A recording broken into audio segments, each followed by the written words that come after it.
Go to the one, the only, Mr. Ted Neugent. Hello, Ted. Greetings. Happy hunting season, Glenn. How are you, man? I'm doing so good it's stupid. You have your new show, Gun Country. Well, actually, it's an old show. They just decided to film it. We always have a gun country here, but Discovery came in and wanted to film it, so we got a wonderful show tonight on the Discovery Channel. Now, is there anything else you can do to just hack the people off in the administration? Well, is there anything? Glenn, I got to tell you, I think I'm a badass, but you get the Ted Neugent Ass Kicker of the Year award. You, sir, are a courageous and a brave American because you really nail it. You are what an American we the people are supposed to be, the way you spotlight these cockroaches and bravely come out with the exposure of what this administration is doing. I salute you, and we thank you for that. Have you seen the latest on Libya? Yeah, I have. I mean the whole it's crazy. Thing is tragic. It is. It is absolutely amazing what's happening. And we can't figure out this morning why the media cares about this one, where they didn't care about Solyndra, they didn't care about Fort Hood, they didn't care about Fast and Furious. Why do they care about this one, do you think? I'm hoping that just sheer accumulation of criminal behavior and abuse of power and the corruption that has just manifested itself in every aspect of the Obama administration and his gun-running attorney general and the Secretary of State, who not only doesn't provide the security requested by American citizens in dangerous areas, but actually reduces it. I mean, who's producing this? Alfred Hitchcock? This is bizarro world. So I think even some in the media are probably tossing and turning. I know that we have always believed they have no conscience, but I got to believe after all of this offense, after all this criminality, that somebody somewhere in the mainstream media slowly but surely is going, my God, the president and his gang are the enemies of America. I think it's starting to overwhelm them. What do you think is going to happen with the election? I have a sense that it's going to actually be fairly pretty much a landslide for Romney. Well, we pray, don't we? We do. I'm on my knees a lot praying for that. My knees won't work anymore. I pray so much. I know. I used to be on bended knees. Now I'm on shattered knees. The first debate was a resounding battle cry for good over evil, right over wrong, America against an anti-American president. Without his teleprompter and his script writers and smoke and mirrors masters, you could see how helpless and not only is he not a leader, but he's not even a good follower. The president's a bad man. I've said this forever. His policies are intentionally destructive. Mitt Romney is a great man. Mitt Romney has a vision and the track record to bring the greatest quality of life the world has ever known back on track. And I got to tell you, this election in November is about the soul of the last great place, the last best place. So again, the indicators are very positive, but my God, my battle cry every day, Glenn, just like yours and everybody I know, get everybody to register to vote. Do some research.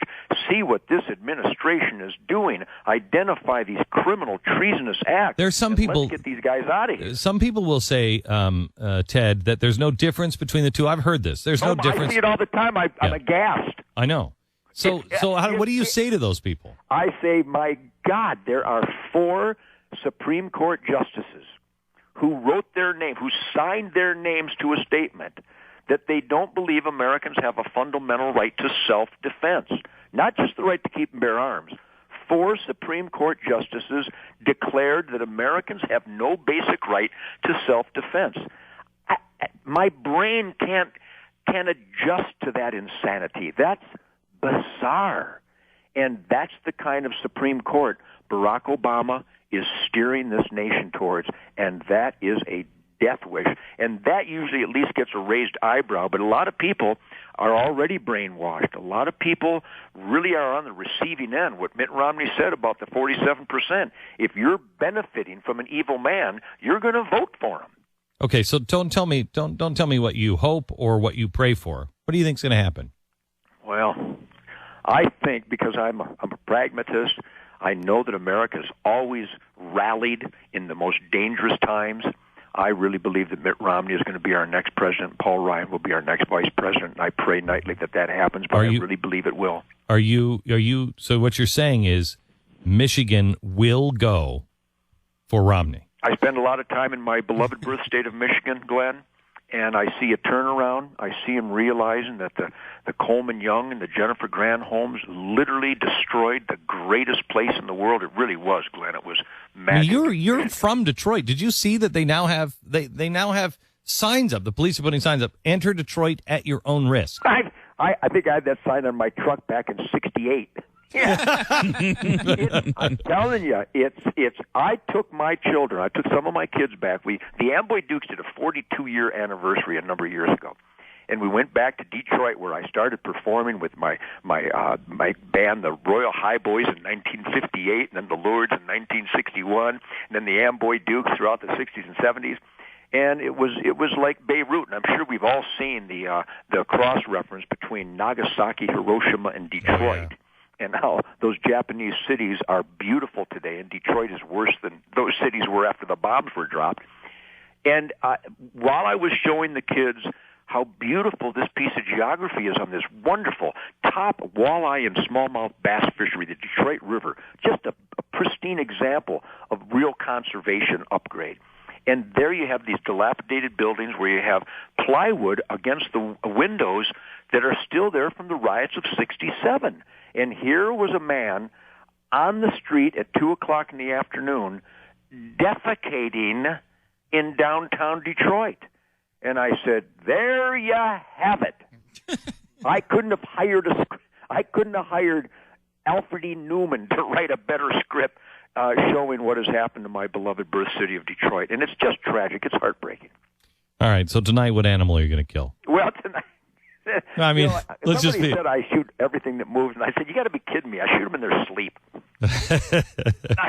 We don't do a lot of hunting on the Discovery Show, but it's called Ted Nugent's Gun Country, and we do a lot of shooting. Shemaine does a lot of beautiful, what I call the ballistic ballet. She shoots her AR-15 and shoots some targets downrange. Can I tell you something? My wife is a great shot, and she never looks better than when she's at the range. I can't stand it. Oh, I know. Don't you like to snuggle them? So now if you get your head down on the stock, honey, and you kind of get them in a little bear hug from the backside, they shoot better. Anyhow, Mrs. Neugent does a lot of that, and my sons display the Neugent marksmanship.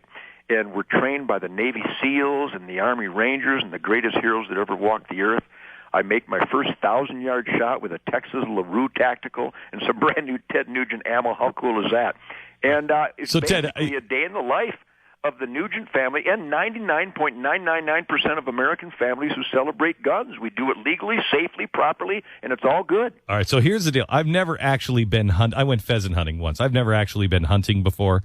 I want to go hunting with you, but I'd like to go hunting with you with a couple of my also non-hunting, maybe New York friends, and just go hunting. Well, for instance, the guy my daughter just married, he's a great guy, but he's a New York City guy, and I'd like you to take us hunting. I think it would be very, very funny and entertaining for you, but you would have to promise not to kill me and gut me. Well, by the end of that. I'm Mr. Fix-It. I can fix them New York City boys. Can you? Because I'm not a New York City boy, but I am a city boy. And I like to go hunting, but I'm so intimidated by the whole thing. Well, first of all, you'd have to admit, you know me beyond the rock and roll Motor City Madman stuff, so you know that I'm not always swinging from ropes and attacking people. When I'm hunting, I don't. When I'm hunting, it is so quiet. You have to be so still. And there's a term that we all reference that you will discover.